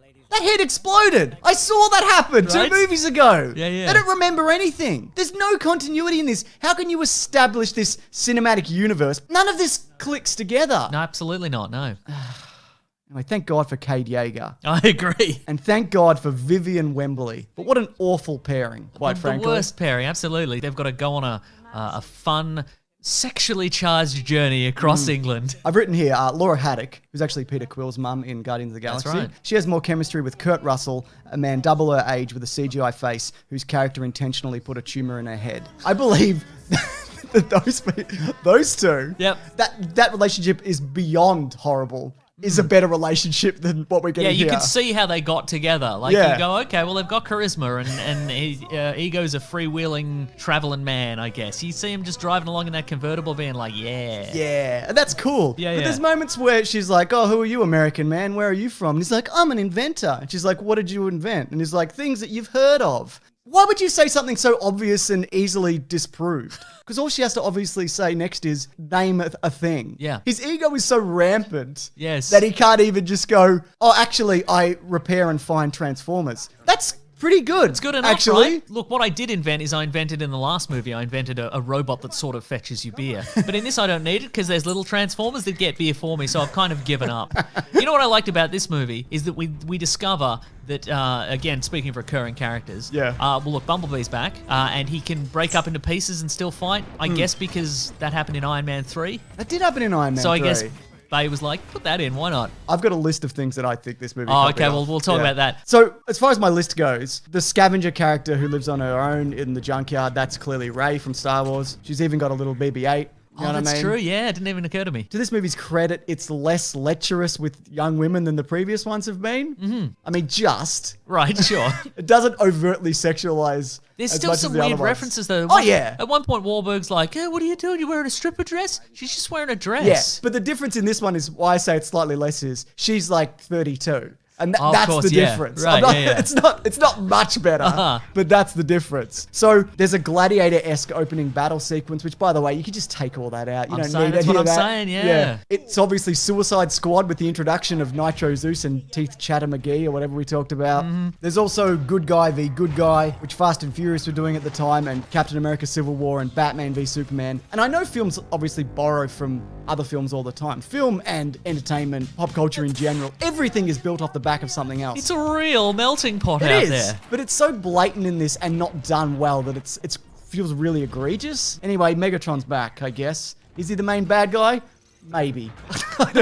No, it's the lady robot who's in it, Yeah. once every hour. Yes, that's She's- right. She's in it. Yeah, She's once the every villain. hour, the same as Optimus Prime. Why isn't he in these movies? I know, I feel like I've said this every video. How much is he in this? Once again in this movie, Optimus Prime repeatedly busts out his famous catchphrase, "I'll kill you."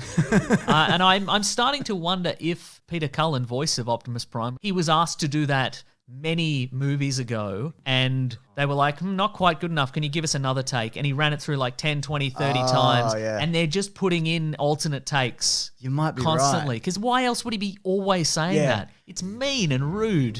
Quite frankly, it is. This movie was kind of sold on Bumblebee versus Optimus, like you've never seen or whatever. But they've also used all the tricks at this point, so I think that's why this one also didn't do as well. And also it didn't pander to the Chinese market like the previous one did, which probably accounts for box office. And then, of course, this is the bit that annoys me most about in terms of continuity. When Bumblebee, finishes fighting Optimus Prime and they're like, we've had enough of a fight.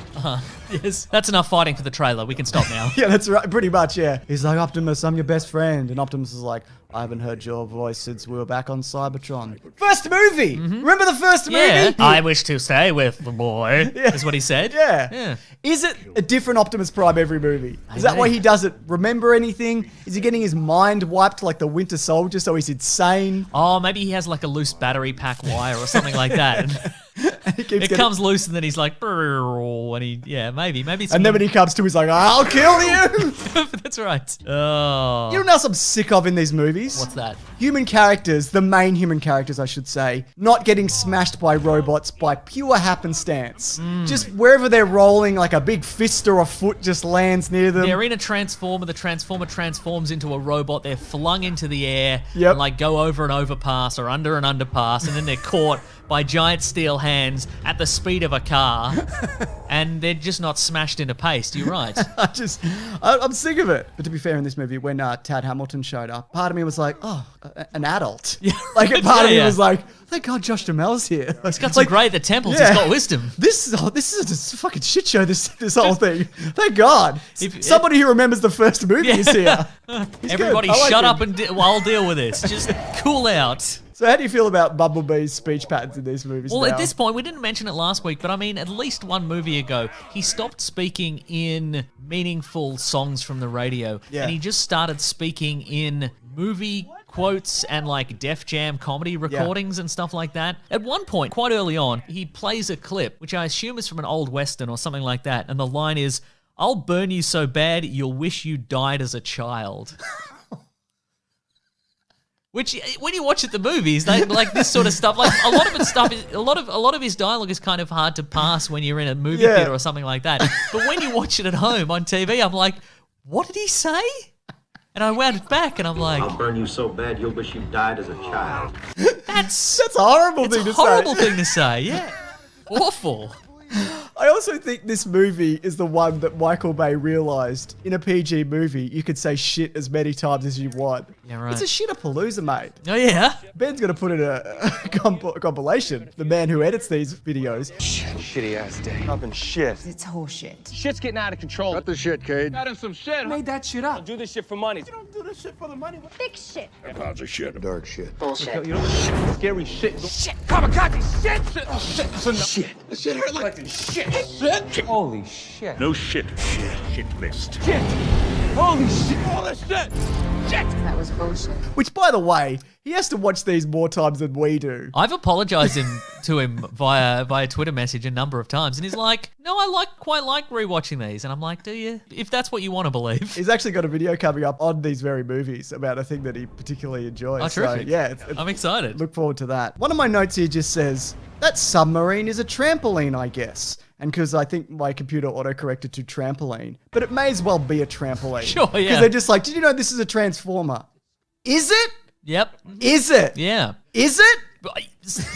There's a lot of vehicles and characters and objects in this movie that are they transformed? Apparently, Sir Anthony Hopkins' walking stick, like it transforms into a gun. So is it a transformer that hasn't spoken for decades, or is it just a transforming? Is it made of transformium? It's hard to. His companion is Cogman. Yes. Who I quite like Cogman. You, of course, because he's a weird metal psychopath. Yes. I think in the original script he was probably like a medieval suit of armor. Yeah, right. That was possessed by the spirit of Galahad or something. Yeah. Let's say Galahad. Let's say Galahad. Yeah, why not? But now they're just like, what if C-3PO was a psychopath? Right. Which, by the way, they've already done in comics. And allegedly in this movie, he's a headmaster, which means in the context of Transformers, he would transform into the head of a larger Transformer, which would then transform into a vehicle. A toy was released. Yeah, but we never saw saw it actually happen in the movie. He's just driving a regular car. See, there's a lot of driving a regular car in this. Again, isn't it's just regular car chase, and they were like, well, let's say that one's an Autobot, hey? Let's say that. Why not? You know? Yeah. At one point, Cogman and Anthony Hopkins, they jump from their normal car to a decoy car. And Anthony Hopkins says, oh, Cogman, you've parked the decoy car a long way away. And it's like in the middle of the street with both its doors open. And I'm like... That's the Cogman I know, though. What did you do, Cogman? Did you drive a car out to the middle of London in the middle of the night so no one could see you're a robot man, and then just left it there till daytime with the doors open? How did nobody steal it? I don't know. Did he park it there? Is it a transformer? Maybe it's a transformer. You might have called it. I don't know. I like the way you told off Cogman like he worked for you then. You're like, what did you do, Cogman? What have you done? But then what are you up to this time, Cogman? But then I'm like, I can't stay mad at you, Cogman. I really like the design of Cogman. Like that Clockwork Man thing. He would be better in a non-Transformers movie. Yeah. Cogman Begins, maybe. Yes. Look, here's some stuff that I enjoyed in this movie. I really enjoyed the scene in which Cade Yeager and Vivian Wembley go to her palatial castle estate and have to look for the clue that her father left her in order to find the last night and the Merlin and the staff and the blah blah blah. But I also like the idea that that's how Michael Bay thinks academic research is performed. It's like, you know, when Homer thinks the opera is like a bear driving a little car, Michael Bay thinks that academic research is you just open drawers and empty them on the ground and smash things until an answer is presented to you. Yeah, it's the Indiana Jones school of archaeology. Speaking of, I also enjoyed the part, they end up at the secret underground underwater spaceship where Merlin has been entombed. And they open up his tomb and they're like, oh, we were looking for a Transformers staff and here's just a regular staff. We're so mad. He flips out. He's like, how can this be? So what are we even doing? Like he loses it. Calm down, Mark Wahlberg, for a second. Mark Wahlberg, calm down for a sec. Take a breath. Remember, you're in a world of Transformers, you're in a Transformers spaceship, you're looking for a Transformers artifact. Consider for a moment, you might have transformed into something else, like a stick. Or something else. We okay, buddy? All right. Yeah, he's a moron. He's a moron, yeah, right. Look, I've got a note here. It says Megatron refers to Starscream as his old treacherous friend. Yeah. He's treacherous in the cartoons. He's very loyal in the movies. Yes, that's true, yeah. So it's trivia time, Mason. I'm ready. Hot trivia. Actually, one trivia, because we've said other trivias already. Okay, well, one trivia time. One trivia time. Well, I also have maybe one more trivia. Two trivia time, everyone. No, it's one trivia time. We're going to do it separately. Okay, good. We're going to have the graphic twice. Hot Rod, who's in this movie, by the way. Yep. Hot Rod's French accent was executive producer and director Michael Bay's idea, as he thought it would give Hot Rod a unique character. Or, you know, give him like a personality or a motivation or like... French is not a personality! No, James. He has a gun that slows down time. That's his personality. Yeah. Where's that technology been? Right? Why is he the only one that has it? Well, again, it's like Optimus Prime being able to fly for no reason. Yeah. All right, and also... Second trivia. Different section, though. One trivia time. Here's one trivia time. Throughout the course of the movie, Bumblebee's doors sometimes open like a regular car door, and sometimes they open up like upwards, like a fancy Lamborghini or something like that. And some might say, well, that's probably a production error. You know, they've got a couple of different versions of the car. But I say that's Bumblebee just trying to squeeze some enjoyment out of his life by annoying all of his passengers. Because every time he'd get in him and you'd be like, okay, time to get out of this car. Get it. Bumblebee, god damn it. Oh, I can't stay mad at you. Yeah. Oh, wait, yes, I can, because that died as a child line from earlier.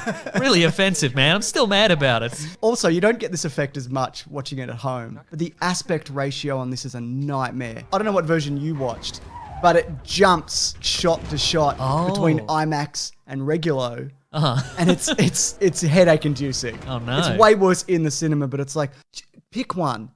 Like, you know, when Christopher Nolan does it, he will do like, this section is in IMAX. Yeah. It's not between shots, just interiors in an office. Do you know what I mean? Yeah, sure, right. Good stuff. Yeah. This one more than the others, even though they've done it a little bit, it feels so much like it's setting up for a sequel. Like, oh my God, and I know yes. like the first one had like Starscream's gone into space. What's going to happen next? But it really feels like, don't even worry about it, because you thought you were going to get Unicron, and you're an idiot for thinking that. That's right. But next movie, you won't be an idiot for buying a ticket that time, probably. That's right. You thought Quintessa was gone for good, but she's back, and she's a babe, am I right? You Fellas? are right. Yeah. Gemma Chan, she's good, I like her. Yep. I forgot she was in this. Hate it. For the previous ones, in particular number 4. But I hate it. I hate it. It's bad. It's one of the worst. Yeah. I mean, again, it's tough to gauge these. They're all one of the worst, aren't they? And a lot of people have asked also, are you going to come back and do Bumblebee? Not next week. It's a different continuity. Yeah. We will do it at some point. We'll probably pair that with like the original animated movie and maybe some Beast Wars stuff. But And the reason is because it's good. Yeah. It's what the first one should have been. Yeah, I feel. definitely. And again, look, if you really want to know our thoughts on it, we did an episode of our podcast, The Weekly Planet, That's about right. it some time ago when it came out. It's nice to know which Transformers are which in it. It certainly is. It's pretty cool. But if you do want these early, you can actually go to bigsandwich.co, sign up, bonus podcasts, audio commentaries, early videos. What else do you want? What else do you want? Just fistfuls of cash? We'll do it. We'll do it. Sign up. $9 a month. We'll give you more of that in just physical money. Deliver it to your house. That's it. But thank you for sticking with us through these. People loved them. People have enjoyed this trip down memory lane. And look, we bitch and we whinge and we moan. Like a real Mark Wahlberg. That's right. But end of sentence. Oh, there's more? Okay. Yeah. But people watch these and they enjoy them and they say nice things, and we really appreciate having an audience to do this. And you know what? Because we'd be doing this anyway. Yeah. With nobody listening. That's exactly right. And you know what? At the end of the day, they may not be the most intelligently written movies. They may not be the cleverest movies. They may not be the most fun movies. Anyway, that is the end of that sentence. That's all I have. So thanks for your support, guys. See you next time. Grab that jab, you guys. We'll see you next week. Goodbye.